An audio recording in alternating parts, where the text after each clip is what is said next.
तो ये छोटी सी कहानी है एक मेंढक की। एक बार एक मेंढकों की टोली जंगल के रास्ते से होकर दूसरे तालाब में जा रही थी। तो उस रास्ते में बीचों बीच एक गहरा गड्ढा आता है। तो गलती से उन मेंढकों की टोली में से 3 मेंढक उसमें गिर जाते हैं। अब वो गड्ढा इतना गहरा था कि उससे बाहर निकलना लगभग नामुमकिन था। लेकिन फिर भी वो तीनों मेंढक बाहर निकलने की पूरी कोशिश करते हैं।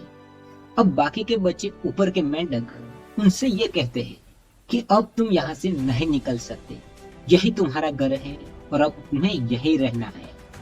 उन मेंढकों की बात सुनकर 3 में से एक मेंढक हार मान लेता है और साइड में जाकर बैठ जाता है। बाकी के बच्चे 2 मेंढक वो लगातार कोशिश करते रहते हैं, अपनी पूरी ताकत लगा देते हैं। लेकिन आखिर में उन 2 में से एक मेंढक हार मान लेता है और वो भी उस मेंढक की तरह साइड में जाकर बैठ जाता है।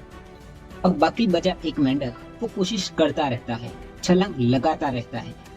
ऊपर के मेंढक उससे भी यही कहते थे कि तुम कोशिश करना बंद कर दो, तुम अब यहाँ से नहीं निकल सकते, यही तुम्हारा घर है। वो मेंढक फिर भी लगातार कोशिश करता है और कोशिश करते करते वो इतनी लंबी छलांग लगाता है कि वो सीधा ऊपर आ जाता है।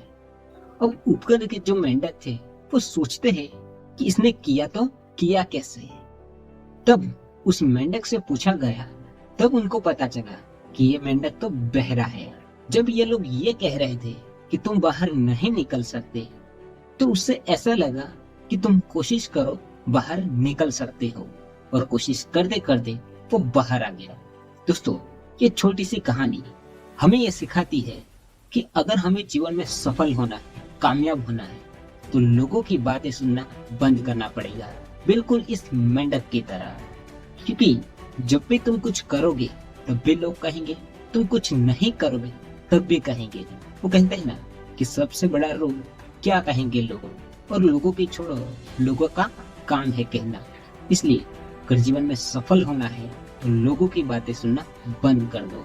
दोस्तों, आई होप इस छोटी सी कहानी से कुछ तो वैल्यू मिली होगी, कुछ तो सीखने को मिला ही होगा। तो मिलते हैं अगली कहानी में।